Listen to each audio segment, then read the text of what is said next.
Hey there. I'm on. I'm sorry I'm pushing the time here.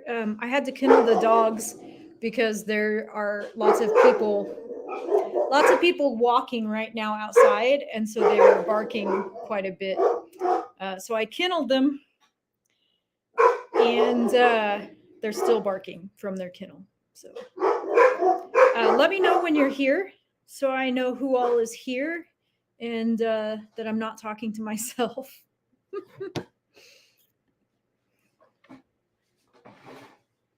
Hey, how are you, unlikely hiker? Good to see you on here.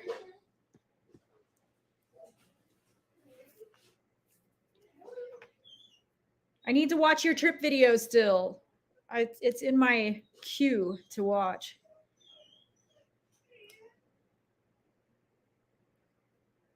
Yay. You're working on a Sunday, huh? Hope it was a good day.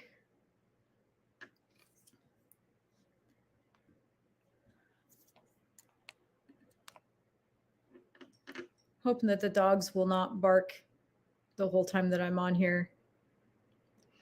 The one from your most recent hike, your backpacking trip.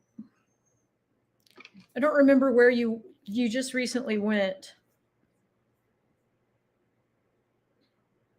Oh, nice. Okay. That makes sense. Hey, Ghost Mule. How are you?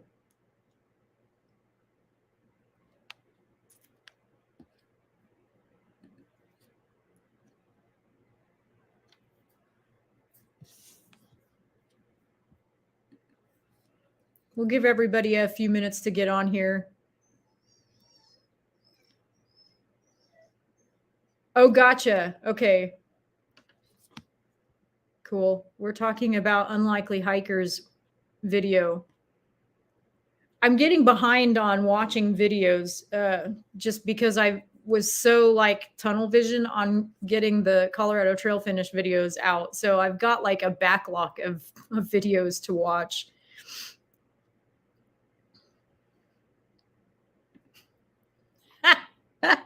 Late? I don't know. Is that? I think we're on time still.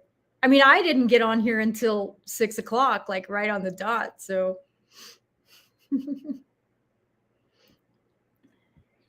gotcha. Okay. It looked like it was a really cool hike. I may have actually seen something on Instagram, and that's what I'm thinking about, possibly. I don't know. But I remember seeing it and thinking, ooh, I got to watch that. Yes. I had to kennel the dogs. I didn't realize that, 6 o'clock is like prime dog walking time here. And my front door faces, it's only like 20 feet from the road. And so people walk their dogs by, and the dogs just sit at the front door and bark their heads off at everybody walking by. So I had to kennel them. So you're not late then. You weren't late. See, you still have an hour.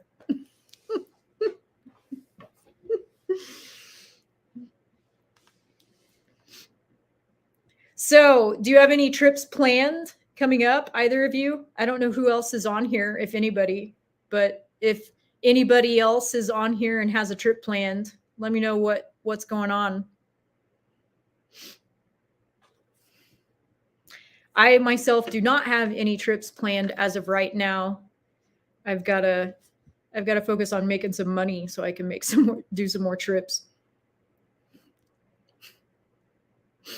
I can relate to this. This happens often to me. Nice. Very nice. That sounds exciting. So how long are you going to be there?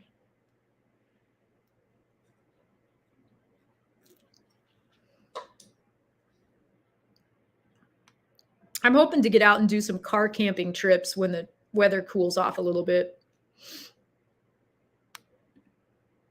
Very cool. That sounds cool. Mount Rushmore is a little closer to where I grew up. A little bit. 4 days. Awesome. That sounds like a nice trip.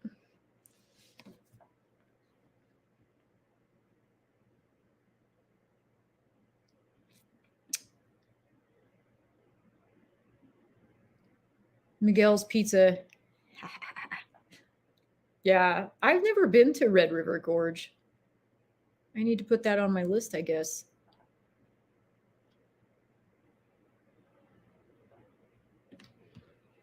Yep. Take what we can get.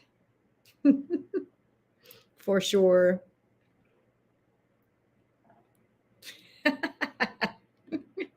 That's funny. I'm having a hard time typing as well, Ghost Mule. Very cool. I like to do things over again, repeat hikes. The Colorado Trail, I used to joke and tell people that when I finished it, I was just going to turn around and do it back north because I love it so much. I just love out there. It really is the mile for mile, the most beautiful trail. I think that's their motto. But I love that trail. But I have to say, as I was hiking south, like the closer you get to Durango, some of those climbs, I would just turn around and look behind me and think, oh my God, I'm glad I'm not hiking this north. And I'm sure it's not really that much more difficult to do north than it was to do south. But it just, in the moment, when you turn around and look behind you, it's like, there was one section through Elk Creek drainage that was like 7 to 8 miles of just nonstop climbing if you were going north.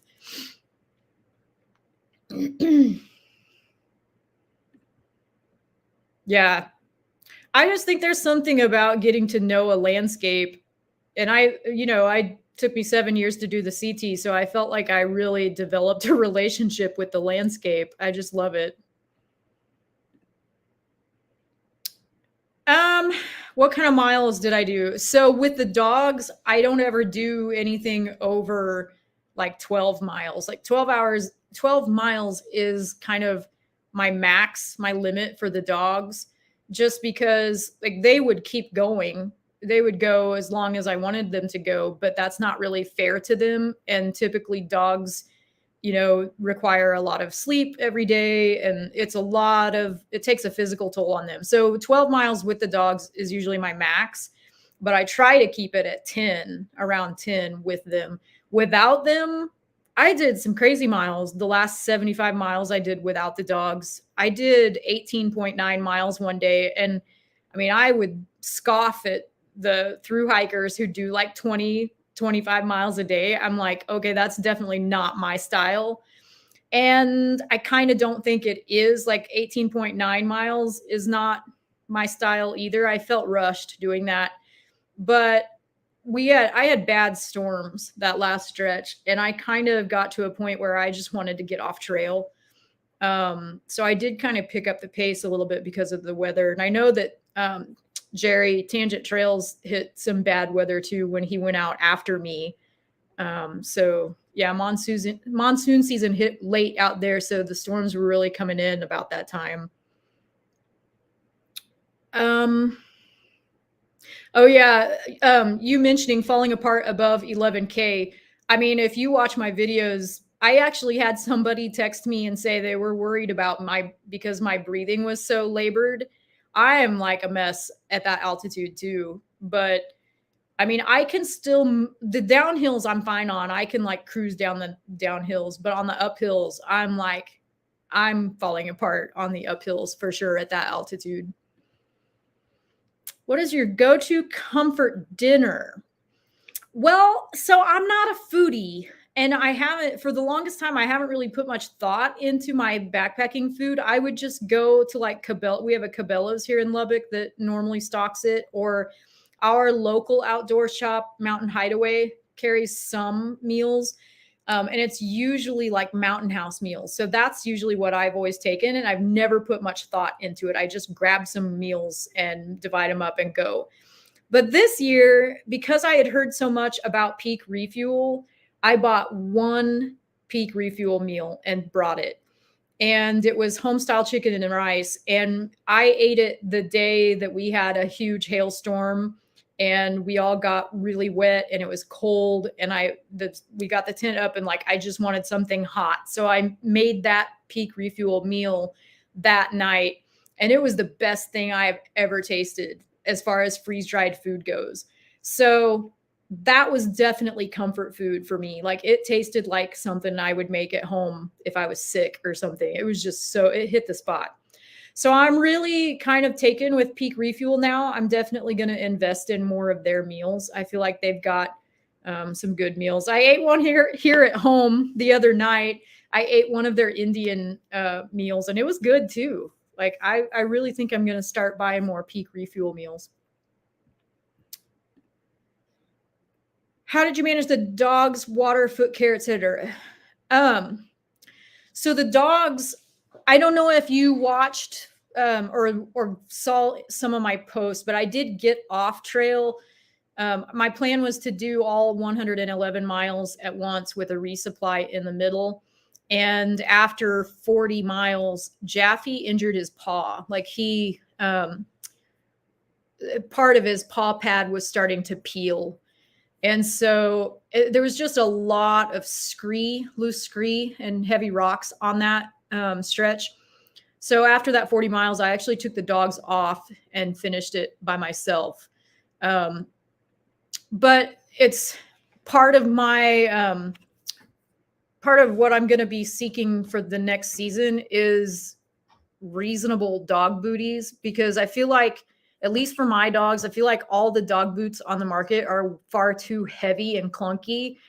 Because Hazel, actually, the boots that I had for them, they actually rubbed some fur off the top of Hazel's paw.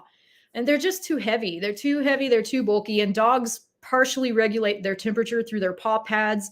And so when you have something that's really heavy and not very breathable on their paw pads, they can't regulate their temperature as well. And so I am really on the search between now and next season for a better dog booty that's breathable and affordable and will not rub them raw. I'm working on that. But I do use, I have a salve that I use for any kind of superficial wound. It's made by Green Goo, and it has worked excellently on all the dogs that I've had. So I use that for their paw care. Water, on the dry stretches, I am pretty regularly carrying 5 to 6 liters of water, which is also why I am breathing so hard in my videos. But yeah, the packs that I bought for them this year actually have a clip-in 1 liter water pouch, but they carried all of their food this year, so it was too much weight for them to carry their water and their food, so I carried the water and they carried their food.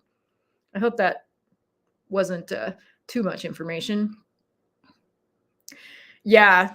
And also towards the end, towards Durango, when I got into the trees, there weren't very many views anymore. And it was just like really dense, a really dense wooded area with lots of downed trees and stuff like that. So I kind of I sped up then too, because I was like, okay, we're in the trees and we don't have any more views, and this is kind of a mess. So I'm getting out of here. Yeah, definitely not alone.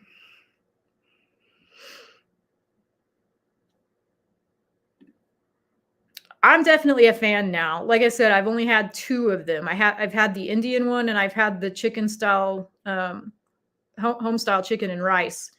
But man, I was like, I think there was Tim Buckley just recently put out a video where he's trying the peach cobbler, and the first thing out of his mouth is "holy shit." I'm pretty sure that was the exact words that came out of my mouth after I ate the homestyle chicken and rice. It was that good. Ha. Yeah.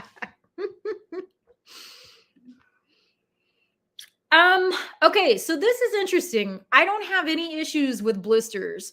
And I used to, when I wore my Salomon boots, I had some blister issues, but since I've changed to trail runners, I've not ever had issues with blisters. What I do have issues with is trauma to my toes. I lose toenails after a long hike because I'm pounding too hard. And that's another thing that I'm going to try to work on. I know that using trekking poles would help, but I don't use trekking poles. I don't want to. It's just too much especially when I have the dogs with me and I'm a photographer. So I have my camera with me and it's just too much to have in my hands. So I don't want trekking poles. I'm going to try to just be more aware of my feet and how hard I'm hitting the ground. And it's going to be a challenge, but I think that I can do it if I'm just like more aware of how I'm walking. But I lost 4 toenails. So yeah, that's my issue. Let's see. It's on my list for sure. Buckley's way with words is the reason I subscribed to him. I was like, oh my gosh, this guy is funny.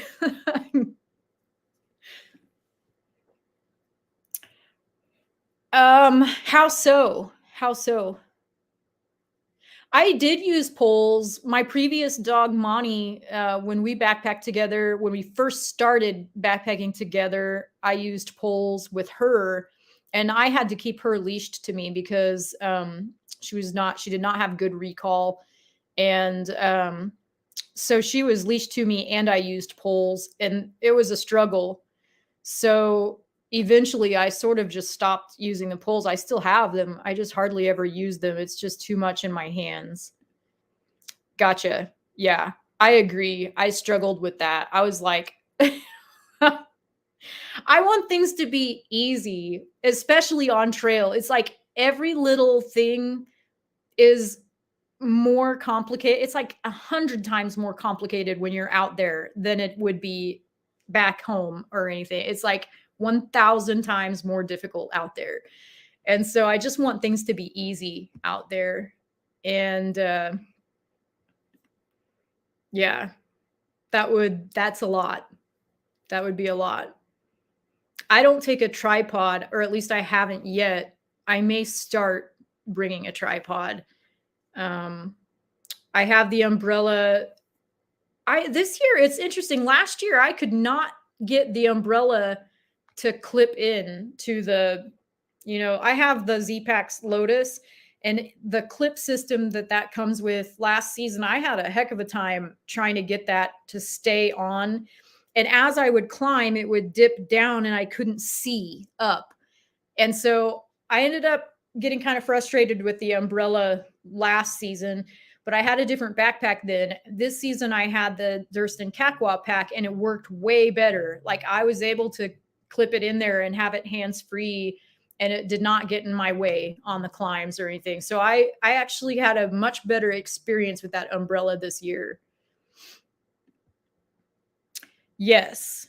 And I have the Peak Design tripod, like for my big camera, but I've looked into the carbon fiber ones and it's not enough weight savings for me to spend that much money on it. So, I have just the aluminum one. And I may eventually try to take it on a short trip and see how I do with that extra weight. But I'm taking the drone now, and that's 2 pounds, like little over 2 pounds extra weight. And yeah, I can't, like, my asthma flares up the heavier my pack is, like the more weight I'm carrying, then the more trouble I have. So that's one of the reasons why I tried so hard to get my pack weight down.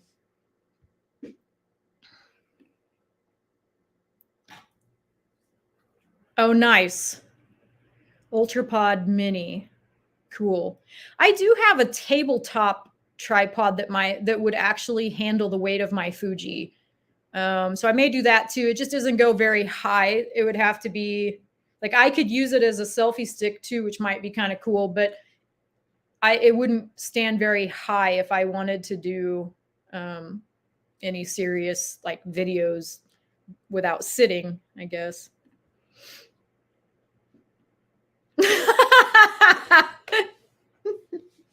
That's hilarious. I can kind of relate to that. Who makes the Ultra Pod? Is that made by GoPro?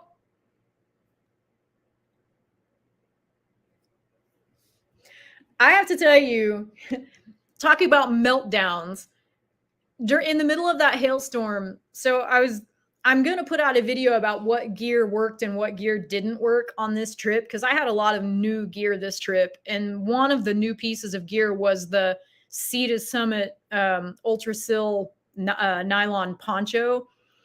And I was so excited about this thing going into the season, because I thought it's going to be super light. I always got kind of annoyed at having to take off my pack to put on a rain jacket and then put the pack back on to keep going in the rain. And I thought this poncho is going to solve all of that, because I can just put it on over the pack and not have to take off my pack while it's raining and while I'm hiking. And so I was super pumped about this poncho. And then we had that hailstorm. And in the middle of the hailstorm, I had the poncho on already, because it had been kind of stormy looking and raining a little bit. And when the hail started and the wind picked up and everything, that poncho was in my face the whole time. So we're sitting there, like, for the first 20 minutes of the hailstorm, we're crouched down with under my umbrella with my poncho, like covering the dogs and everything. And then it stopped hailing for a little bit. And so I took a mad dash and started trying to put up my tent. Well, it started again in the middle of trying to put up my tent. So I am trying to put up the tent in this hail and rain with wind blowing this poncho up in my face the whole time. So I definitely had a meltdown during that whole thing. I was just like, I knew I couldn't stop trying to work and get the tent up, but at the same time, I was just like, get this freaking thing off of me. Oh, it was so frustrating. I will not ever use that poncho ever again. Do not recommend that poncho. Yeah. I had watched YouTube video reviews of other people who use it and who loved it and just went on and on. I had, they showed clips of them wearing it in the rain and the storms. I'm like, there must not be any wind, I guess, where they are. But on the CT at altitude, anytime you get heavy rains, you get wind with it. And those ponchos just don't work. At least not that lightweight of a poncho. Yeah, it was pretty. Yeah, in my mind, I was just like, you got to keep working. You got to keep driving through this. And I was half of the time putting up my tent just blind, because that poncho was in my face, covering my eyes. It was ridiculous. Yeah, they don't work for me either.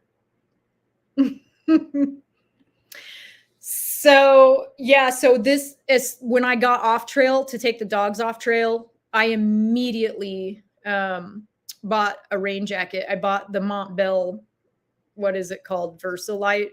I might be mixing model names and brands, but I bought the Montbell and I love it. It has pit zips, which is something that I need in a rain jacket because I overheat too easily without it, which is another reason I wanted the poncho, because I thought, oh, I'll never overheat in this thing because it's got open, the bottom's open. Yeah, no, doesn't work for me. Yeah, I get freaked out about rain at altitude, especially, or when you're in the shoulder season when the overnight temps drop to be really low. I freak out about getting wet.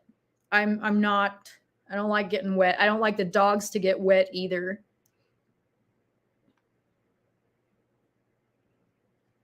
I'm laughing at your typo, Kalman. Yeah.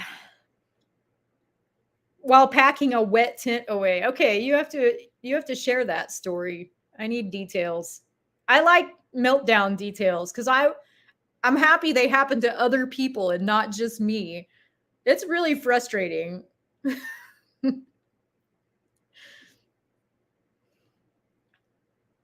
Yeah, me neither. I do think that if I ever backpack without the dogs again, like if it starts pouring rain and I have the dogs, I'll stop and put up the tent or a tarp at least and stop because I don't like the dogs getting wet, even though they do have rain jackets of their own that are really ridiculously cute. I just don't like them getting wet. And so usually I'll stop. But if I ever backpack without them again in the future for any lengthy distance, I'll bring rain pants because I think I'd be okay hiking in the rain if I had the jacket and the rain pants and everything and could actually stay drier.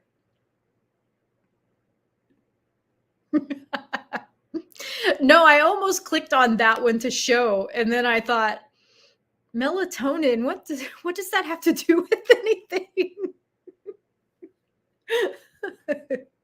That's funny. Yeah, so I think my most epic gear failure for this season was the poncho. Like dramatically epic failure. You had to be there. But you could probably envision me trying to set up a tent with a poncho in my face. Yes. It ducking does. But the other failure that I had actually was my Peak Design capture clip. It doesn't work as well on the Durston Kakwa because the shoulder straps have those pockets sewn into them. And so it's too much material to put the clip over that strap. And so when I'm with the dogs, I wear a trainer's belt that I connect their leashes to. And so I put the capture clip vertically on that trainer's belt. And that worked okay. But then when I went back out without the dogs, I didn't have that trainer's belt and I didn't know where to put that capture clip.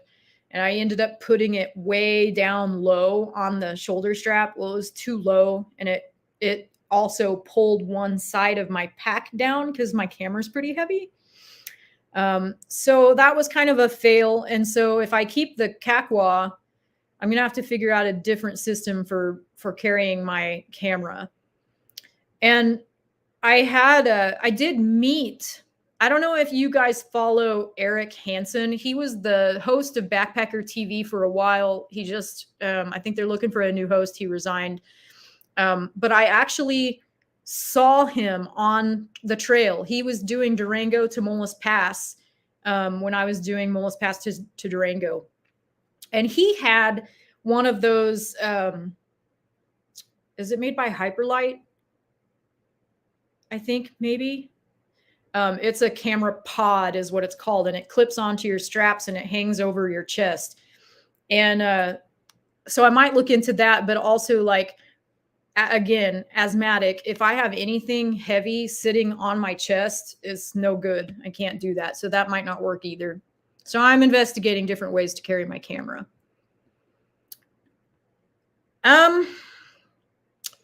Not so much. I beat the hell out of my camera and it somehow still works. That camera sat beside my backpack. I mean, it was like, I don't remember if it was still on the capture clip or if I had taken it off and just set it beside the backpack, but it got hailed on. It got completely soaked, hailed on, rained on. And the Fuji is weather sealed, but I still, like Kevin, my friend Kevin was doing that stretch with me and he picked the camera up and handed it to me. And when he picked it up, like grapple and just water just came out of the lens cap and everything. I was like, oh my gosh, that's not good. But it turned on and it works fine. Yeah. Yeah, I'm not so much worried about that. I would injure myself more than I would injure the camera though, for sure. Somehow I would end up with a black eye or something if I did that.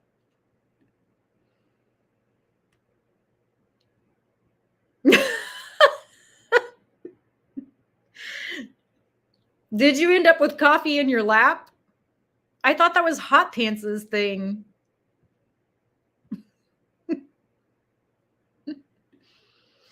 Yeah, okay. The camera pod is hyper light mountain gear. Yeah, I think. I just don't know if I could do that having it on against my chest because yeah, like I said, I can't have any pressure on my chest when I'm already struggling to breathe at that altitude.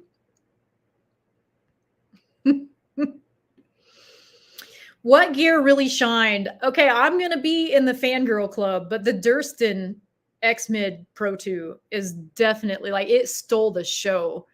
Oh my gosh, I just love that tent, and I hate sounding like a fangirl or like I'm part of the what do they call it, Durstonia, the secret world of Durstonia. But it really, really is such a well-made tent. It makes everything so much easier. And that's what I'm looking for out there is just making my life easier. So yeah, the Durston X Mid Pro 2 was what really shined. Never had a single issue with it. The whole, like, I was out there for 111 miles, two different stretches, never had an issue. I worried about the dogs running into the walls and knocking condensation off. They hardly ever touched the walls. So that was amazing. And also, out of 12 days, I had only had condensation on the inside of that tent 2 mornings out of 12 nights on trail. And that amazed me. Like one night we even camped next to a river and it was cooler and I knew I was going to wake up with condensation on the inside and I did, but it was not that much and I was able to wipe it off with the chamois. And I don't know. I'm just like completely sold on that tent. Just so easy to set up, so lightweight. Not a huge fan of how the footprint attaches. That was my only real complaint. And I don't know that I would necessarily have to use the footprint. I'm just being super careful with it because that's a lot of money that I spent on that. So, hey, Sue, I'm glad you could make it. Do you have a hard time getting to sleep? Yes. When it's stormy, I do. The night that it stormed really badly, I mean, it stormed almost every night I was out there, but there was one night in particular that the lightning had me terrified. I was on the balls of my feet for a while until you all will laugh at this, but until my calves gave out. My calves could not stay on the balls of my feet any longer. It's like they tell you if you've got cloud to ground lightning at that altitude, you should be on the balls of your feet. 1 point of contact. If it struck the ground near you, you just would want 1 point of contact, whatever. I get it. My calves would not allow me to stay on the balls of my feet. So at some point, my calves gave out and I just laid down. I was like, I'm just going to hope that it's going to be okay. But it was one storm right after the other all night long. And every single storm that rolled through where I was, I think was just in a really bizarre location in the valley where I had storms coming in and hitting one wall of the mountain. It was like they sat in this valley for a long time. And it was just really bad. And so after that happened, I think that's actually when I started picking up my pace on trail, picking up my mileage. And after that, also, I started having a harder time getting to sleep with anytime a storm would roll in because I was just worried about lightning. Totally. I'm still waiting for him to do I kind of want him to do an X mid solid, but with Dyneema. Like I want the two parts to be separate so that I could just take the tarp if I wanted to, or I could just have like netting and stargaze if I wanted to, but I want it in Dyneema. So I really hope that he does that someday. I originally didn't think I would like the fact that it's a little bit see-through. That DCF material, Dyneema composite fabric, is pretty see-through. And I didn't think I would like it, but I actually do, because I was able to see a general outline of things outside my tent, and I kind of liked that. Yeah, Didn't think I would. It is. It doesn't. It's so much larger than the Z packs I had last year. I mean, I had the Z packs Duplex L, which is supposed to be the longer one. And I mean, I looked at the specs, I looked at the measurements, and I didn't see how the Durston could possibly be bigger. But it totally feels. I think it's just the headroom makes it feel bigger. But yeah, it looks really spacious. I know. I'm so sorry. I relate to that though. I think I'm panicked about it ever since Monty. I think I commented on that video of yours about how Monty, a unleashed dog, came into our camp, and Monty tried to paw to get to the dog, and she put a huge hole. That was in my Big Agnes Fly Creek, and I still have it, and it still has a huge piece of duct tape over it. I think I'm going to keep it for sentimental value now. I can't get rid of it. Are you talking about on the balls of your feet? I was surprised at how I did not last very long. I was like, I know why they tell you to do this, but it's not practical, especially after you've been hiking all day and you're so sore. It is. I think that was my most terrifying experience with lightning for sure out of all my years of backpacking. I've been in storms before at high altitude, but not like that. That was just, it was terrifying. And yeah, I have people ask me, I think we were talking about this, but I have people ask me, well, aren't you afraid of mountain lions and bears when you go out there alone? And I mean, those are legit concerns.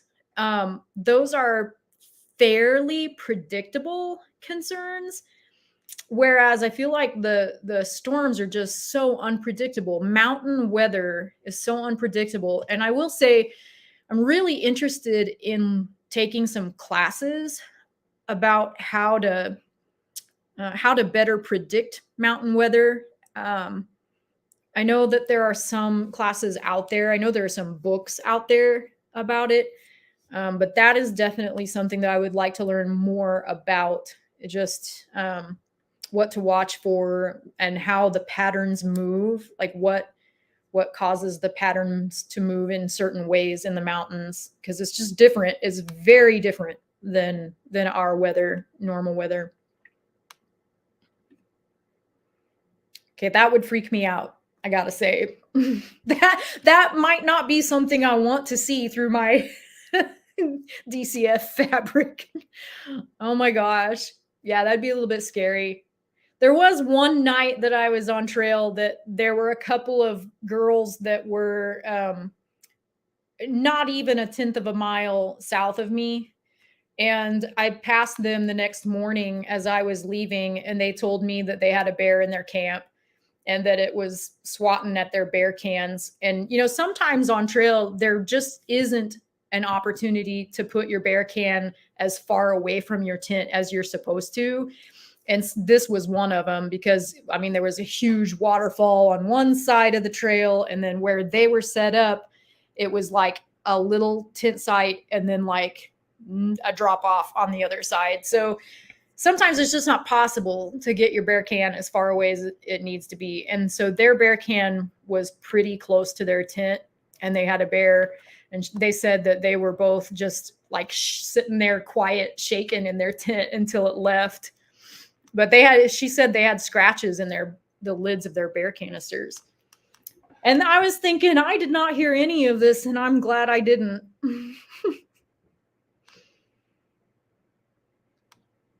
Let's see. Yeah,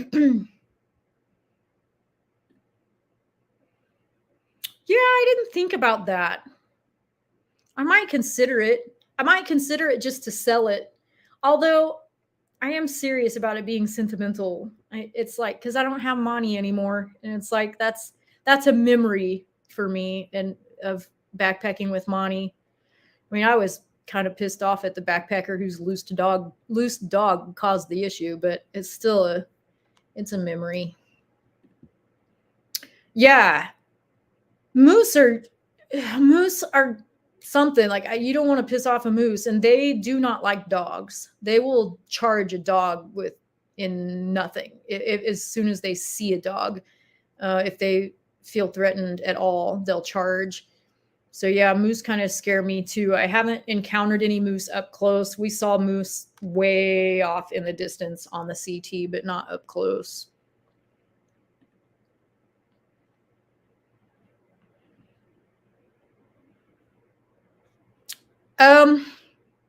Yeah, they didn't really elaborate too much, but other than saying that they were just laying in their tent super quiet and shaking because they were scared. They didn't know if the bear would come towards their tent or not.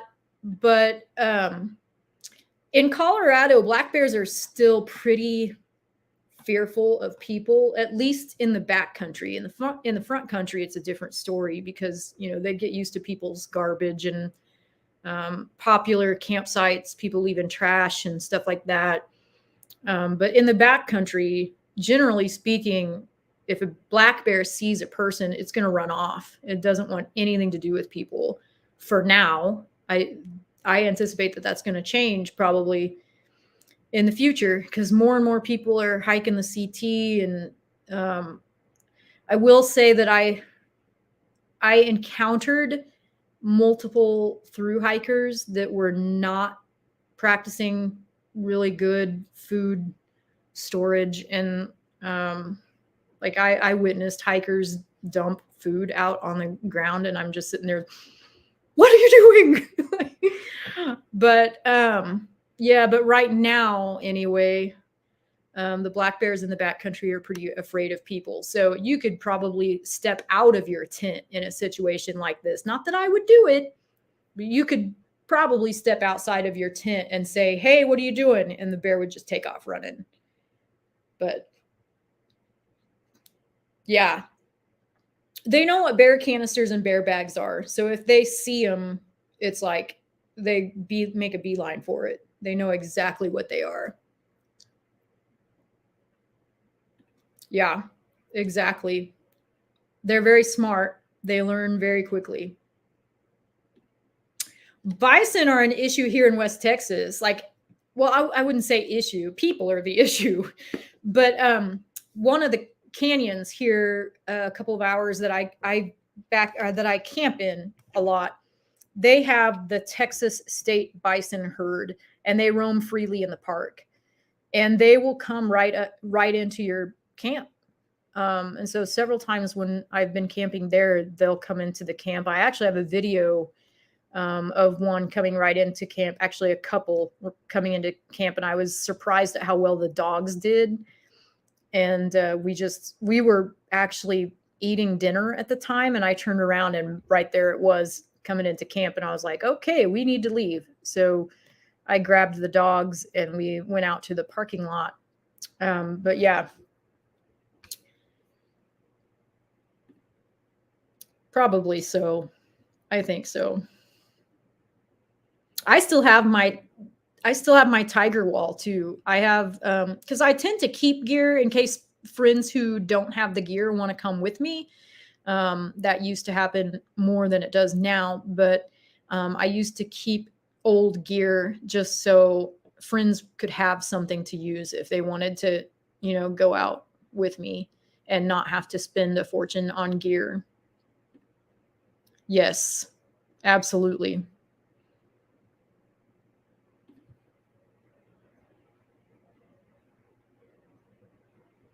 Oh man, I don't blame you. I would too.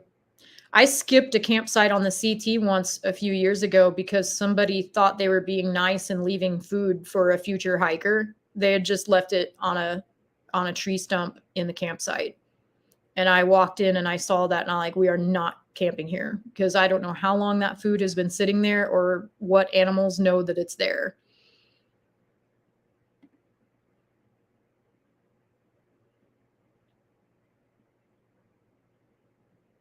Oh my gosh.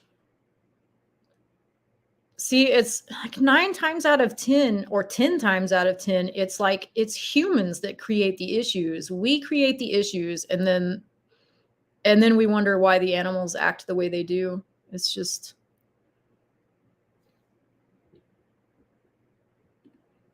Yep, I agree.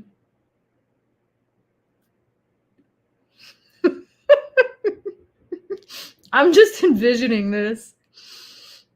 Couple of bears with their bags of mixed nuts. They lay it on the tree stump. They're like, watch this. Now, Teddy, I'm going to teach you how to get a human. Step 1. That's hilarious. Oh my gosh. What was the other thing? I was going to say, I'm going to make a video about this, but in the food category, my friend Kevin introduced me to Epic bar. They're like, it's like beef, it's like jerky, but it's soft. It's like a soft meat bar. Have you tried them? They're amazing.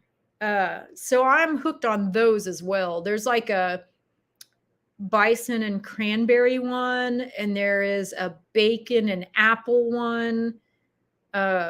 Those are amazing. So those, as far as food goes, yeah. Okay. So you guys know what I'm talking about.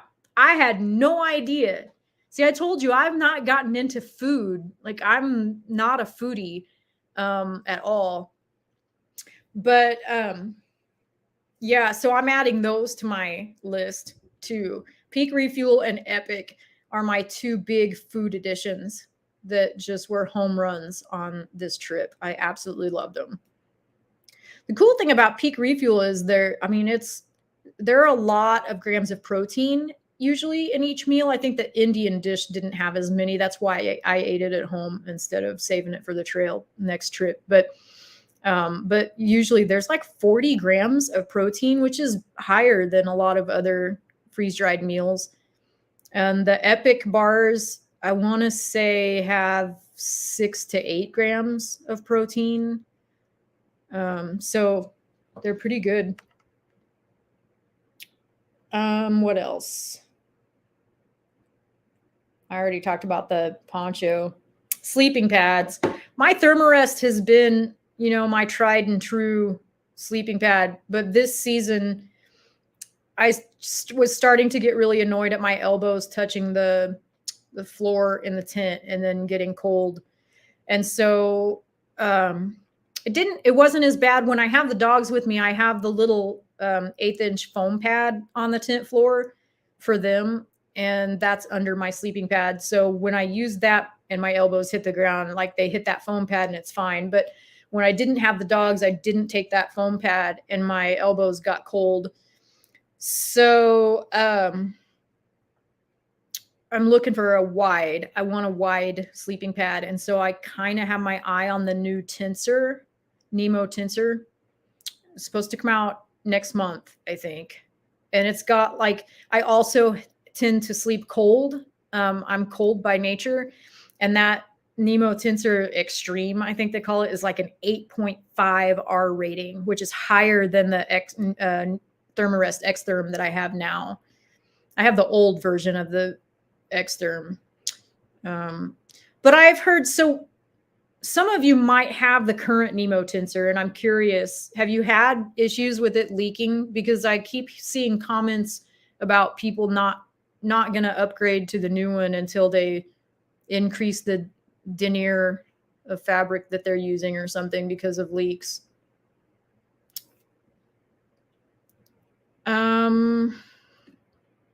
Is it soft, Sue? Because I can't, normally I stay away from jerky because I don't like the hard jerky that just gets stuck in your teeth. If it's soft, though, I'll definitely check it out. Okay, good to know. No leaking issues. All right, good. Because that new one is on my list. I've got my eye on it. My hips are not good. They did okay, but the best way I can describe it is like by the time I got to Durango, actually like a few days before I got to Durango, my left hip was the worst, but like, you know, those dolls that you can maneuver their legs, or like you can pick up the doll by the body and the legs just dangle. That's what I felt like. My hips just felt like they were barely attached to the joint. I mean, it just, um, there were times when I was going downhill that I actually had to, uh, I don't know how to explain it really, but I had to really focus on the connection between my hips and my legs so that that my legs didn't just buckle from under me and give out. So yeah, my hips just have issue. I don't really know what to do about that. I mean, I'm taking glucosamine.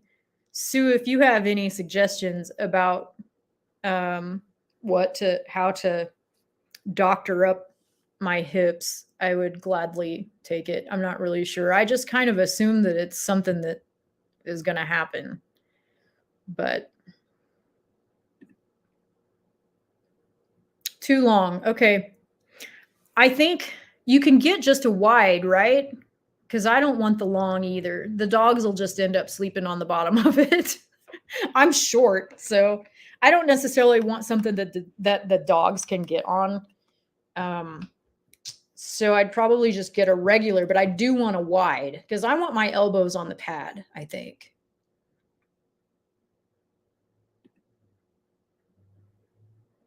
The valve having dirt in it. Okay. Okay. Good to know.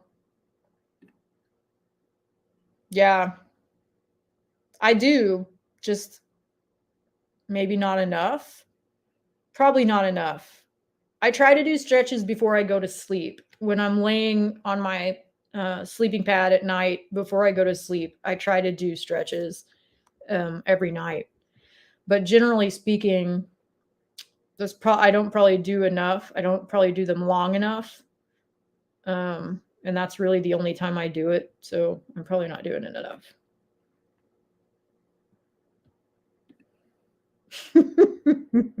Yep. They're going to take advantage of every little thing.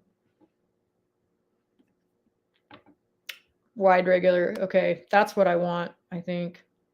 I'm only 5'4", so I don't need a super long one. Plus the super long one might hit the end of the tent. Did yours hit the end of the tent? Because you have the X Mid Pro 2 as well, right? I think, if I remember right from watching videos.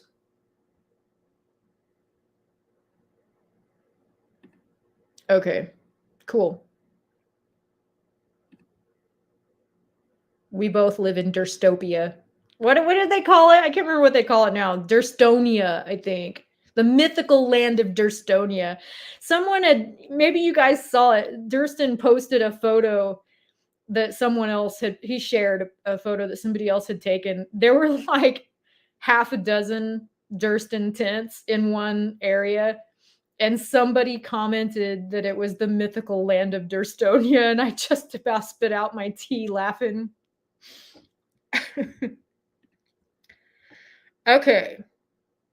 You're gonna have to tell me what prolotherapy? What is that?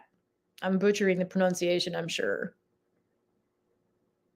Probably stretch. Yeah, I feel like I suck at stretching, to be honest. I think as I'm getting older, I am definitely gonna have to just make myself do more stretches, more yoga, and yeah, all the things that I could get away with not doing when I was younger, I am gonna have to do.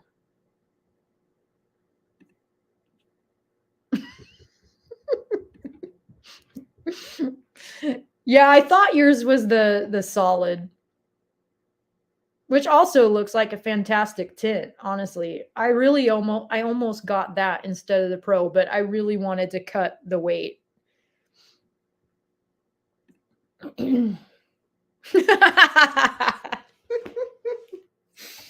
Yeah, me too. I mean, I have a pretty high pain tolerance. I didn't really complain, but in my mind, like I could tell that it was bad because like I do have a pretty high pain tolerance, but in my mind, when you have to consciously think about the connection between your your lower legs and your hip, then something's probably wrong.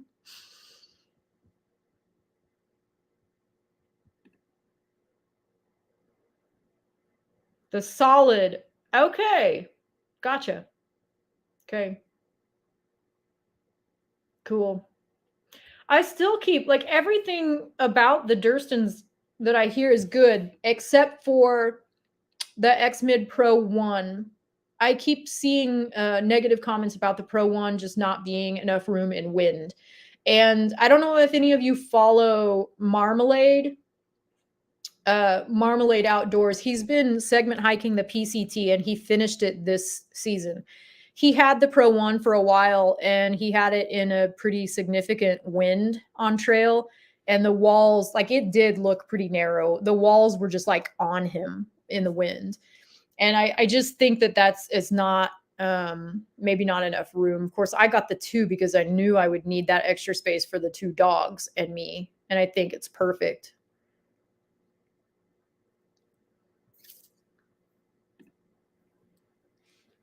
X Mid 2, X Mid 2 Solid, and X Mid 2 Pro, X Mid Pro 2. Yeah. It's all very confusing. The only difference between X Mid, yeah, you said the Solid was the winter tint, right? It has like less netting, right? I think is just the main difference between X Mid 2 and X Mid 2 Solid. Like the solid fabric goes up higher.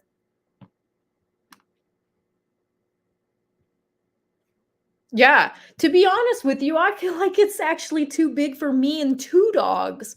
It's way more room than we've ever had, but for the weight, I'm good with it. Like I'm definitely not going to complain. Gotcha.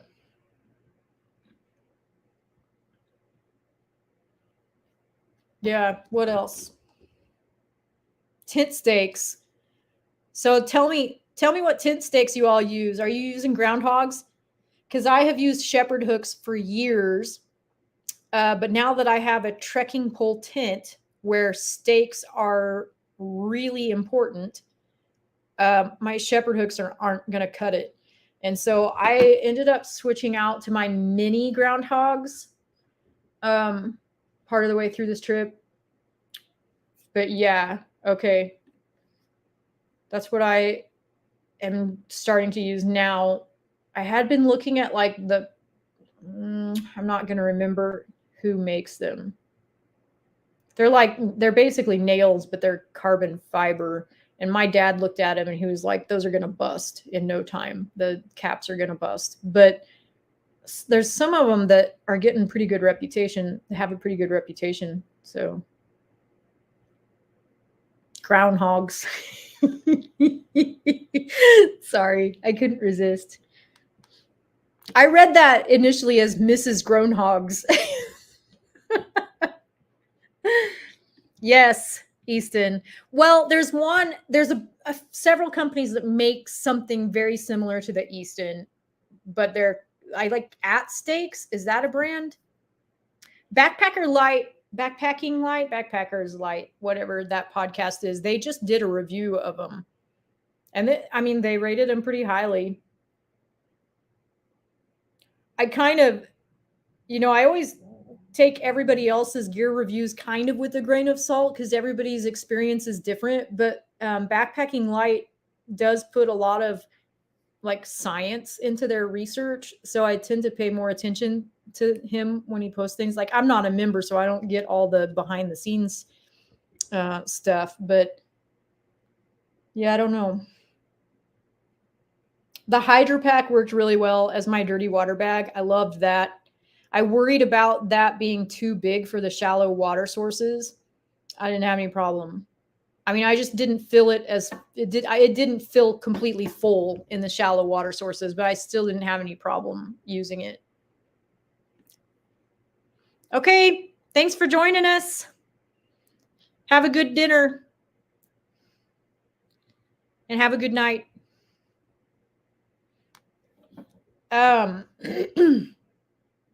Let's see. So by my count, it shows that there are 3 people in here. So I'm guessing Sue, Melissa, and Kalman. And Kalman is leaving. So it's just the ladies. So I won't feel quite as guilty bringing this up. Unless Kalman is still in here. And if so, sorry, Kalman. I used the P style for the first time this season. And Sue, if you're not aware what a P style is, it's basically a device that allows women to pee standing up on trail. So you don't have to crouch every time you have to pee, which when you're out there and you're, you know, hiking miles and miles a day, like crouching starts to hurt.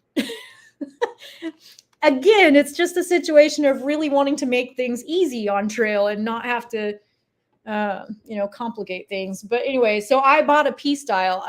The woman who backpacked with me last year used one and swore by it. So I bought one this year and now I swear by it. And really? Oh no, you have to share your experience. Because I'm curious now.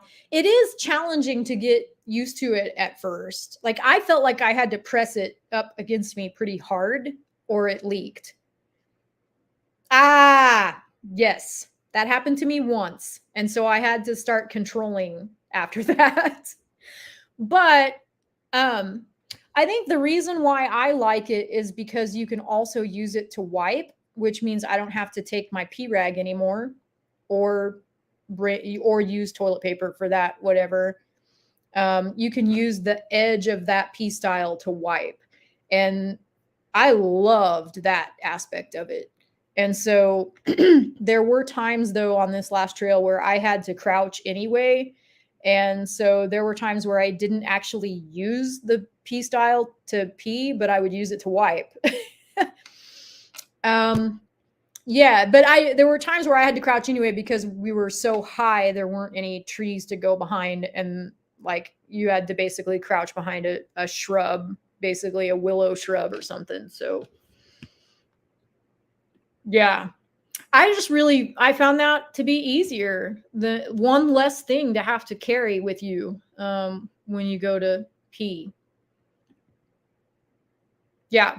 So what I did was if I was in a hurry, like I had to pee now, if I waited too long to find a spot, then most of the time I just didn't use it and I used it to wipe. But if I planned it ahead and could be more leisurely about it, then I could use it and just control the flow a little bit more. So yes, I actually learned that from one of your videos. I haven't tried it yet, but I'm going to in the future when I'm in that situation. I just didn't even think about it. Yeah, but that definitely would work. So yeah, like I said, I did feel like I had to press it up against myself really hard. And that I did overflow it one time. And it was just because I had to go. So I have found that if I'm not good at planning ahead and it's emergency, then I'm just probably better off not using it. But I love the Nalgene bottle. Nice. I love it.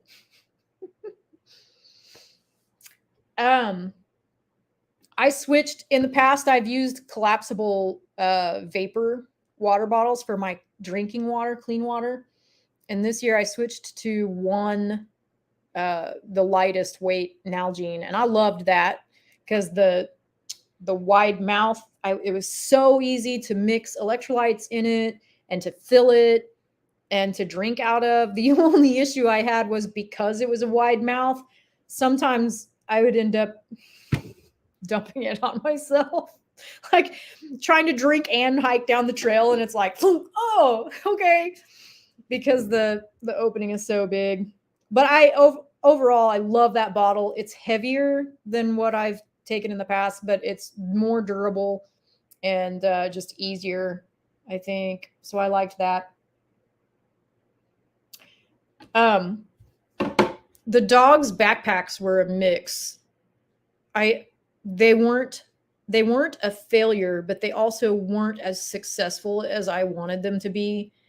Both dogs ended up chafing a little bit under their arms, and mostly Jaffe. Hazel's was mostly fine. Jaffe chafed under the arms on his, and I think it's because the harness that the saddlebag's attached to is so heavy. They made that system really durable. They're the Saker Ascension. Saker Canine is the name of the company. It's a Canadian company, and the system is called the Ascension Dog Pack, and it's basically a harness that has clips, 3 clips on each side that you just put saddlebags on each side.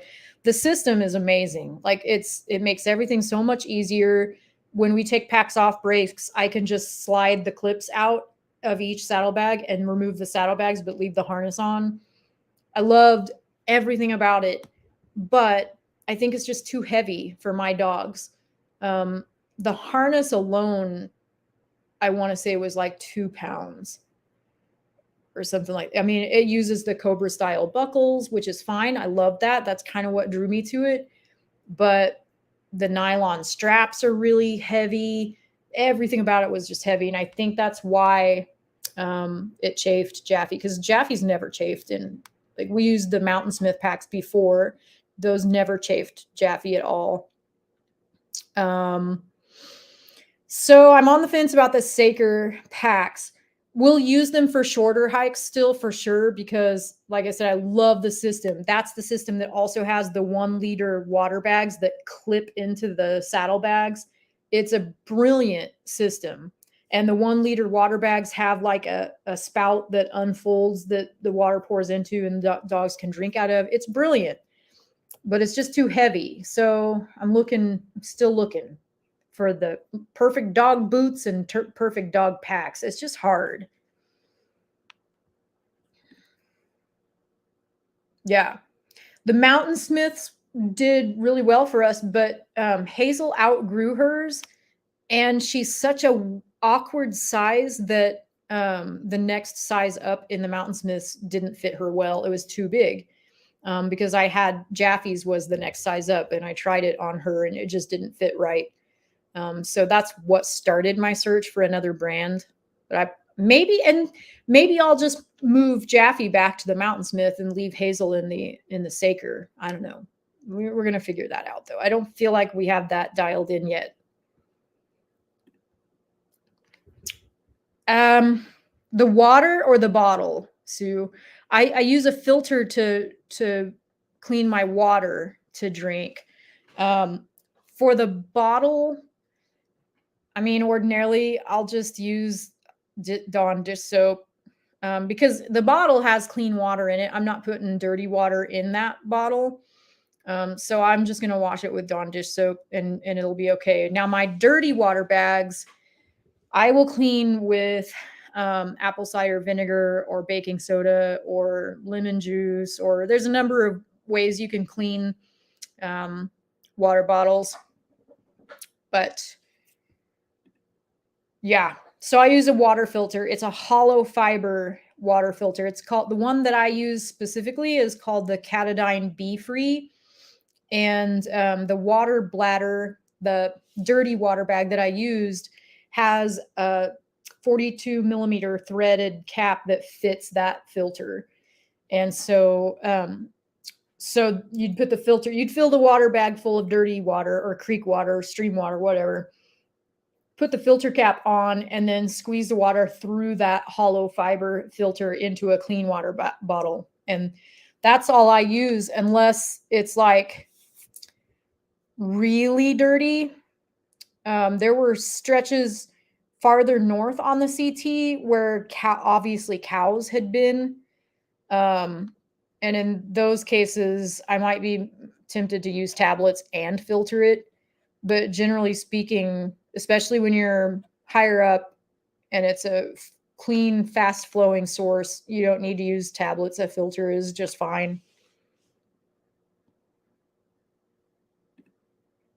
Yeah. I will say though, they slow down too quickly because I actually when I thought we were going to do the whole 111 miles at once with one resupply, I actually put a brand new Catadine Be Free in my resupply box because I knew I would need it by then, because I knew the first one would be slower by then. And no amount of shaking it has ever made it go back to the normal flow rate for me. So I do find that a little bit frustrating, but even so, I will continue to use it because it's just so far it's the fastest flow that I have seen in a hollow fiber filter, and it's also the easiest to use.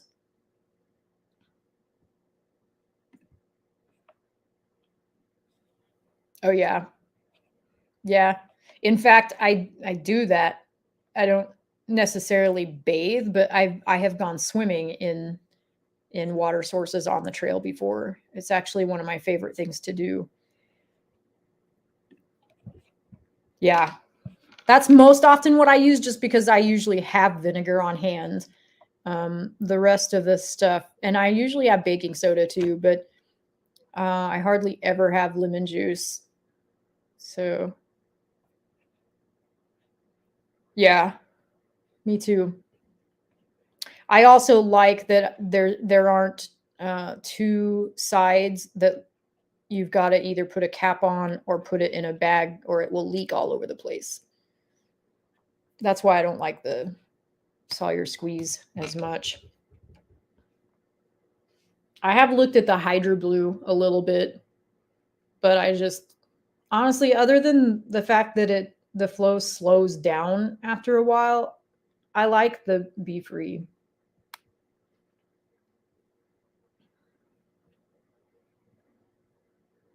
I don't know if I'm completely sold on the Kakwa 40. I will say that. So I'm not a complete Durston fangirl. It's fine. I didn't have any pain at all, but I don't know. Coming from the Z-Packs arc, I really was used to having airflow back there, so maybe it's not that big of a deal, but I did notice this how sweaty my back got, that and how little airflow there was back there. Um I don't know. I'm not completely convinced that it's not for me, but I'm not convinced that it is either. Really? What didn't you like about it? I'm just curious. I was actually going to buy one this season and try it, but I didn't. I decided maybe sticking with what I know works well was probably best for this finish. Although I was pretty daring trying a lot of new gear that, like, looking in hindsight, I probably shouldn't have used my big CT finish to test out the ultralight poncho.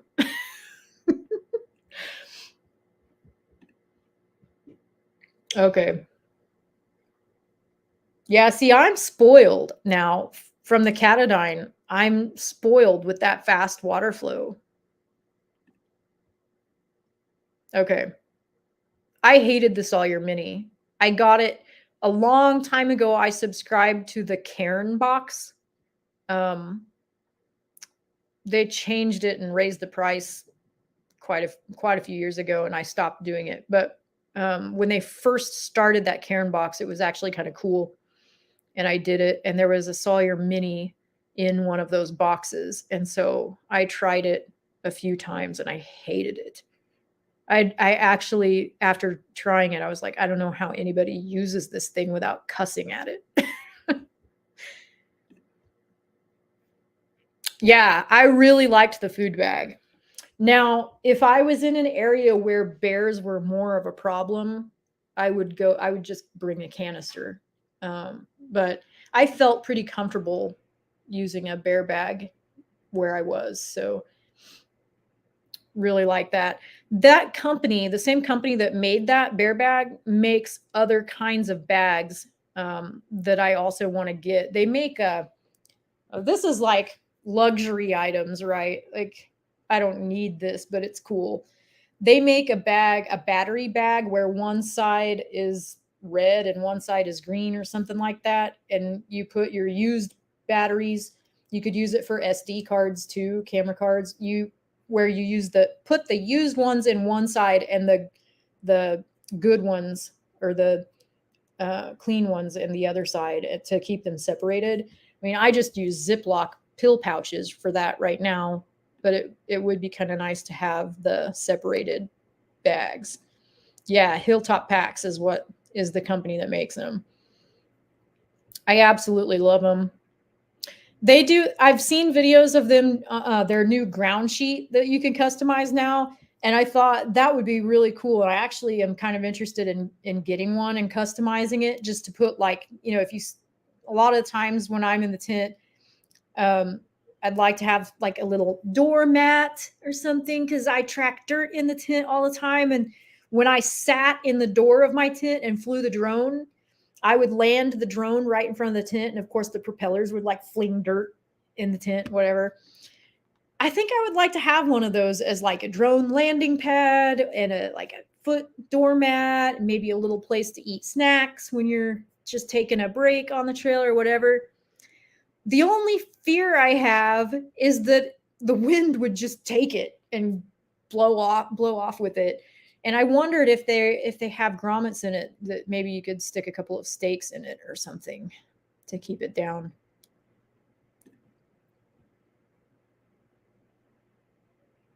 That's not a bad idea, actually. I didn't think about doing that. Yeah, it would be lighter weight than actually taking the like I have a landing pad, but it's like an actual heavy thing. So I think taking something like that would be lighter weight and it's multi-use too. Perfect. Okay, cool. I might be sold on that then. It's another like again, it's kind of like a luxury item. So was the food bag. I didn't need that food bag. I just thought it was cool to get it customized.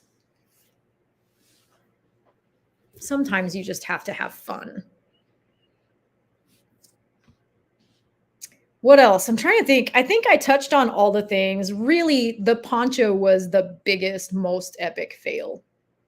I mean, I just like replay that moment in my head over and over of me trying to put up the tent with that poncho flying in my face. But yeah, I'm trying to think of what else. I made notes, but that's all I put in my notes. What else did I take that was new this year? I do think I need to streamline my camera setup, my camera gear in the future.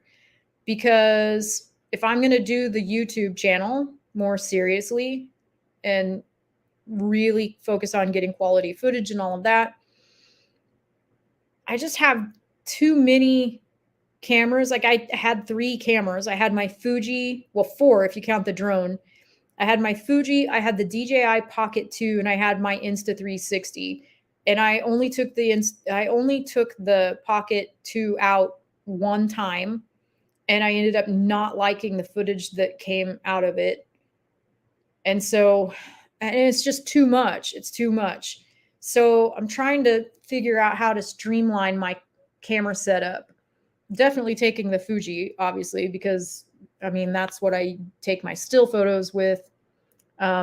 It's good with video as well. It just runs down the battery faster and it's shakier. Like if I handheld the Fuji walking down the trail, that footage would be unusable because it would be so shaky, which is the advantage of the Insta3, the action cams, because they have that crazy in camera stabilization that the Fuji just doesn't have.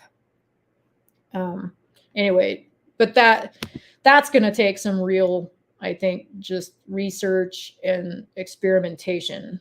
But I definitely think I need to figure all of that out.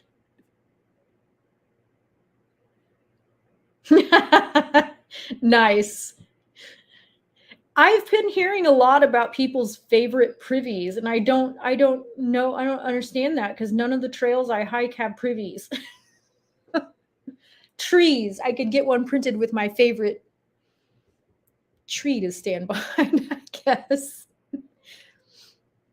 But yeah, I saw the poop kits.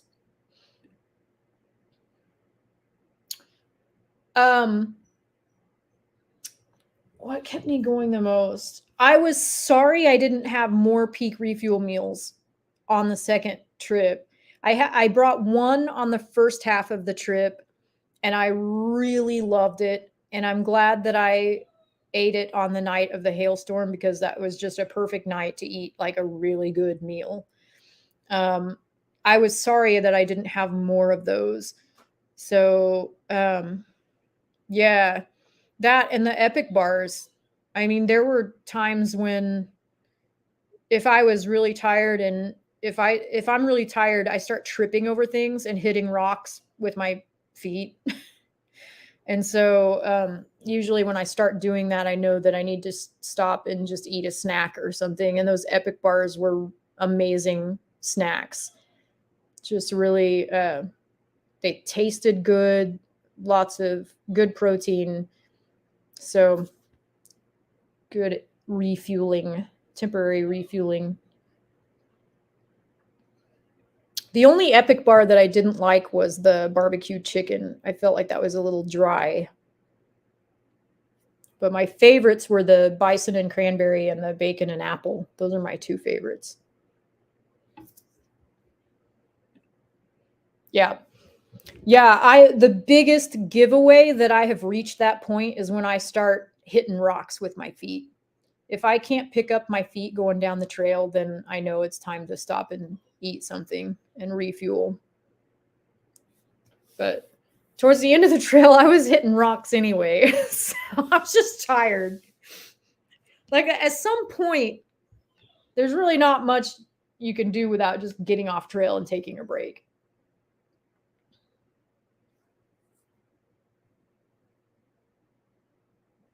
I'm trying to think of what else. Yes.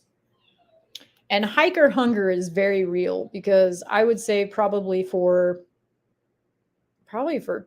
3 weeks at least after I got off trail, I was just hungry all the time. I mean, I was still eating a lot after I got off trail for a good time. I feel like my appetite has gone back to normal now, but it's like you just need so many calories that you feel like you're doing nothing but eating, but you need it. So let's see. What else did I?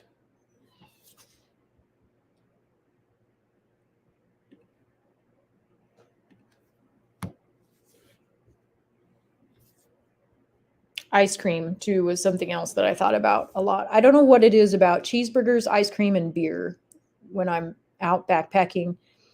After about the fourth or fifth day, it's like almost all you can think about is cheeseburger, beer, or ice cream.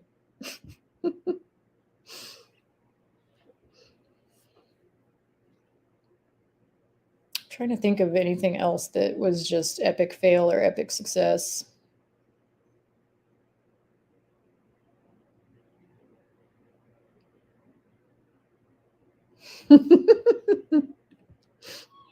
Liquid bread.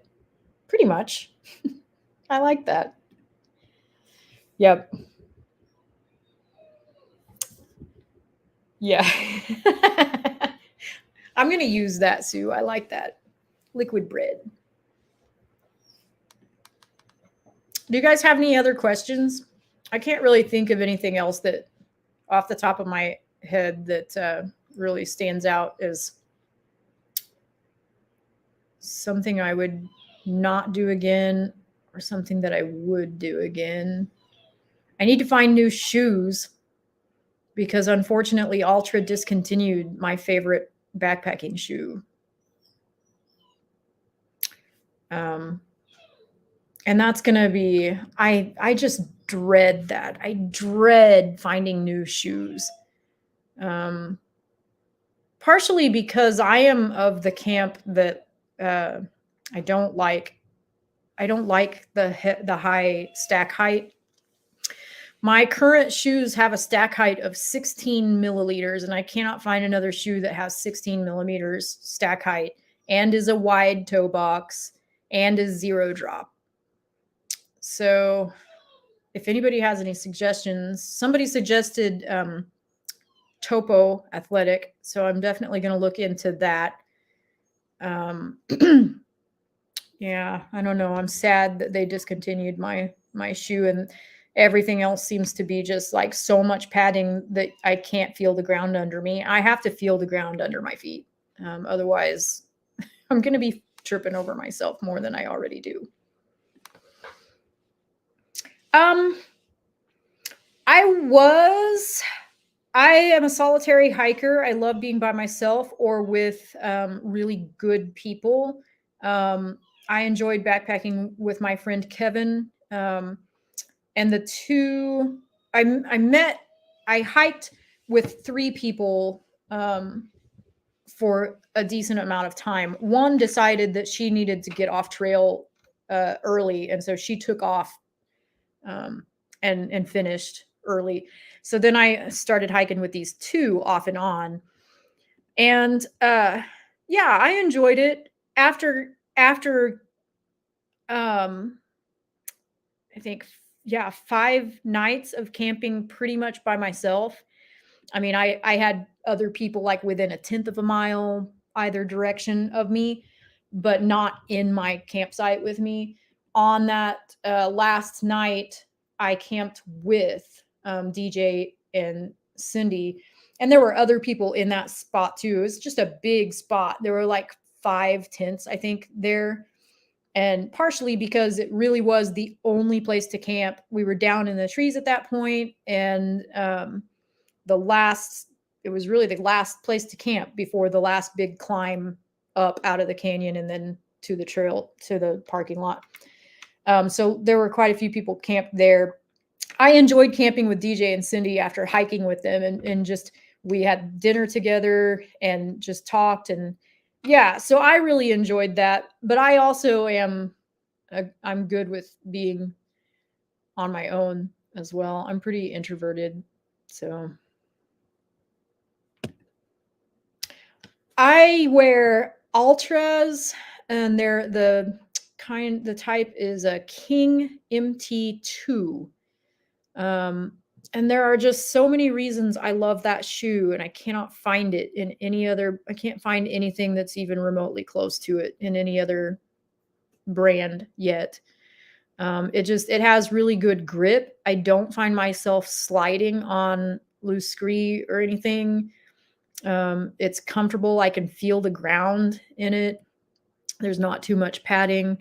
Too much padding actually hurts my feet too, because I did try on. I went to my local foot shop, Foot Tech is what it's called, and they gave me another Ultra shoe that they thought was the closest to what I had. And the second I put it on and stepped down, I felt like pain in my foot because it was just like padding all around it. It was like, no, my foot is claustrophobic. I don't know. Maybe I'm weird.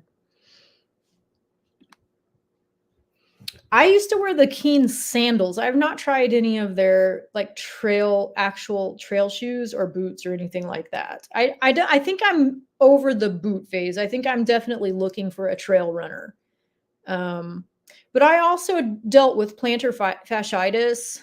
Back when I was running all the time, I got plantar fasciitis. And so I really struggled to find a shoe that didn't exacerbate that. And I found it, and now it's discontinued. Good question. Thank you for joining, by the way, as well. And I hope you have a good night. I don't know. Short answer is I don't know. I'm still thinking about it. Yeah, I don't know. It's going to have to be something that's pretty remote. I tend to go towards the more remote stuff because Jaffe is dog reactive. And so if it's a really popular trail that other people are bringing their dogs, unleashed dogs on, then that's a problem for us. Like I can't even imagine having taken the dogs on this last stretch coming into the Durango trailhead parking lot. It was so busy and so many unleashed dogs. It would have been absolute hell trying to get Jaffe through that. So I'm glad I didn't have them with me. So I'm still thinking about it. Long story short. Okay.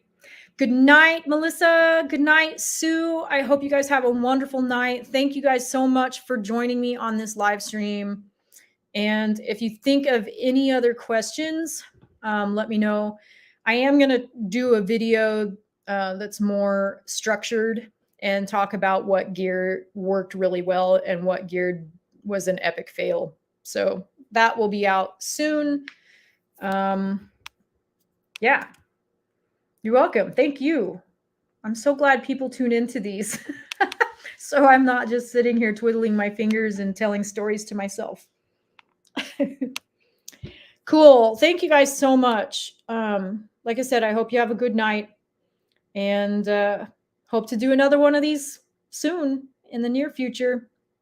So, all right. Take care, everybody. Be well.